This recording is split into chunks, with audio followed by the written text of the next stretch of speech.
Patay ang isang canteen helper sa Maynila matapos pagsasaksakin ng kinakasama ng kanyang katrabaho. Ang ugat ng krimen, selos. Nasa frontline ng balitang yan, si Nina Ongpauco. Dumanak ang dugo sa loob ng isang kantin sa Ermita, Maynila. Duguan at wala ng buhay nang madatnan ang helper ng mismong kantin maghahating gabi noong Biyernes. Paulit-ulit umanong tinaga ng samurai ang biktima ng isang tanod, kaya agad humingi ng tulong sa mga pulis ang may-ari ng nasabing kantin. Base doon sa account ng ating mga testigo, pumasok itong suspect natin doon sa loob ng kantin kung saan nga yung biktima dito ay isang helper dito. At pagpasok niya dito, galit na galit ito at tinaga niya gamit yung samurai na bitbit niya at yung isang kitchen knife din. Sinaksak na rin itong ating biktima na naging dahilan ng kagyat na kamatayan. Na-recover sa suspect ang ginamit na samurai at kitchen knife sa pagpaslang, ayon sa Manila Police District.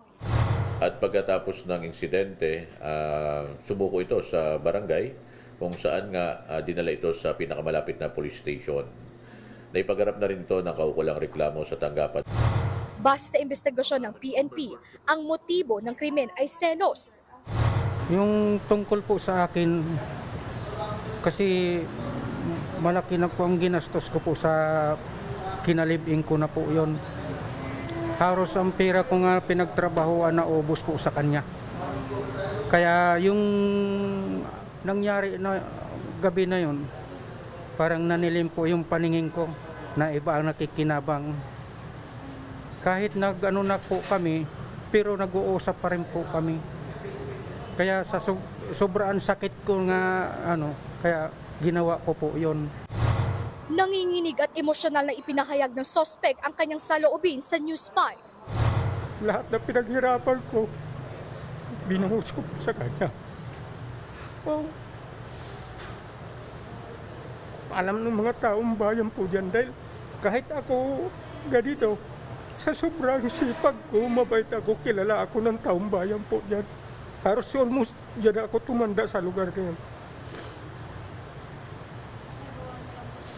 Ginawa lang ako panakit butas po. Sobrang sakit. Pinagpalit ko ang dalawang anak ko.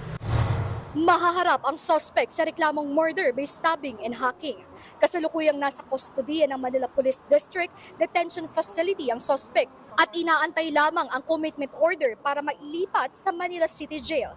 Nagbabalita mula sa frontline, Nina Ongpauco, News 5.